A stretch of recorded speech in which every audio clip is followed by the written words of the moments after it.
इस वीडियो में हम एग्जाम्पल 2 डिस्कस करेंगे वृत्त चैप्टर क्लास 9 मैथ से। बहुत ही इंपॉर्टेंट एग्जाम्पल है ये, और इसके जो कॉन्सेप्ट्स हैं ये आपको सीखने बहुत जरूरी हैं, बिकॉज इससे बहुत सारे क्वेश्चंस में हेल्प मिलती है। तो ये जो क्वेश्चन है आपके पास जब क्वेश्चन आएगा एग्जाम में, क्योंकि ऑलरेडी एग्जाम्स में कई बार पूछा जा चुका है, तो ये क्वेश्चन जब एग्जाम में आएगा तो आपको फिगर नहीं दिया होगा, आपको इसका फिगर स्वयं ड्रॉ करना होगा। तो इसलिए मैं भी क्वेश्चन पढ़ते पढ़ते ये फिगर ड्रॉ करूंगा। तो क्वेश्चन में ये कहा गया है कि एक वृत्त, तो सबसे पहले तो एक वृत्त ड्रॉ करते हैं, ठीक है।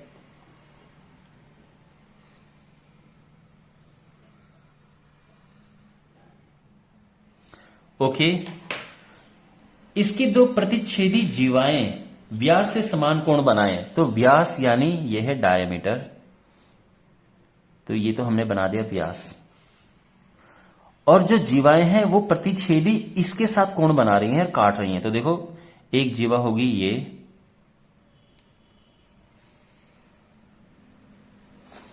और एक जीवा होगी ये।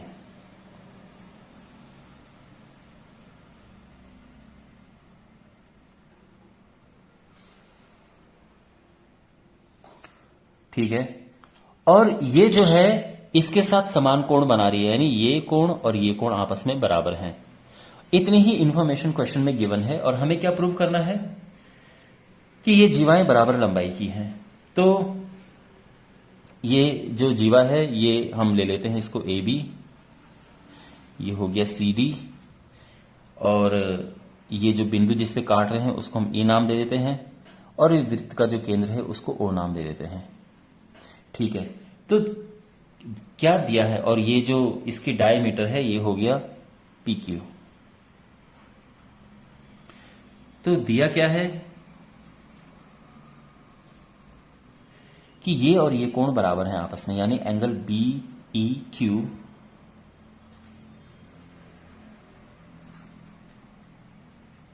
ये बराबर है किसके, एंगल क्यू ई डी के, या डी ई क्यू लिख सकते हैं। ये दोनों बराबर हैं, ये क्वेश्चन में गिवन है, और हमें प्रूफ क्या करना है कि ये जीवाएं बराबर हैं, यानी ए बी बराबर है सी डी के, हमें ये प्रूफ करना है। ओके, अब यहां पर जो हम कॉन्सेप्ट यूज करेंगे, देखिए कौन सा कॉन्सेप्ट यूज कर रहे हैं। यहां से हम एक परपेंडिकुलर ड्रॉ करेंगे, एक लंब जो है वो हम ड्रॉ करेंगे। तो हमने ये एक लंब ड्रॉ किया, इस पे और इस पे भी छोटे छोटे दो ट्रायंगल बन रहे हैं, तो थोड़ा एडजस्ट कर लेना अगर आपको थोड़े देखने में कष्ट हो रहा हो तो ये दो, एक तो ये और ये दो लंब डाल दिए, तो लंब है तो ये 90 डिग्री होगा, ये 90 डिग्री है, अंडरस्टैंड। और ये हो गया, इसको नाम देते हैं m, और ये नाम देते हैं n। ऑलराइट, और देखो हमने ये जीवाएं बराबर प्रूफ करनी है।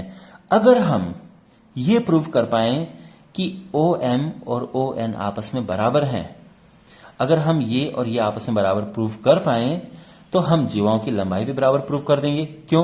क्योंकि हमने प्रमेय 10.6 में पढ़ा था कि केंद्र से एक समान दूरी पर जीवाएं समान लंबाई की होती हैं। अगर हम ये प्रूफ कर पाए कि इन जीवाओं की केंद्र से दूरी बराबर है, यानी OM और ON को अगर हम बराबर प्रूफ कर पाए, तो अगले स्टेप में हम लिख देंगे कि भाई जीवाएं भी बराबर हैं। तो हमारा काम ये होगा कि हमने इनको बराबर प्रूफ करना है। तो देखो त्रिभुज, इसमें देखते हैं OME और ONE में, OME और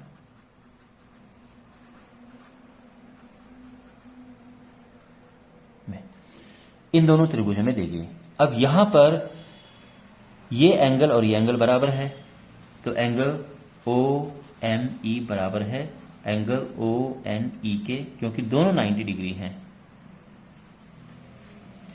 ये कोण बराबर है, एंगल MEO बराबर है एंगल NEO, क्योंकि ये दिया है,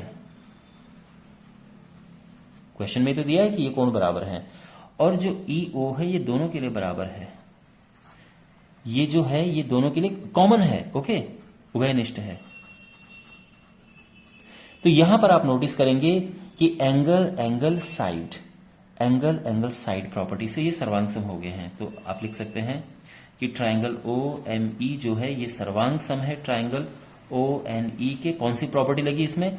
एंगल साइड नियम से, ठीक है ना। आप चाहो तो यहां पे लिख सकते हो एंगल साइड नियम से। एक बार अब ये सर्वांग सम प्रूव हो चुके हैं, तो आप लिख सकते हैं कि ओ एम बराबर है ओ एन के CPCT। ओके, तो अब ये बराबर हो गए CPCT से। तो इसीलिए हम लिख सकते हैं कि जो AB है वो बराबर है CD के। क्यों? क्योंकि केंद्र से समान दूरी पर या बराबर दूरी पर स्थित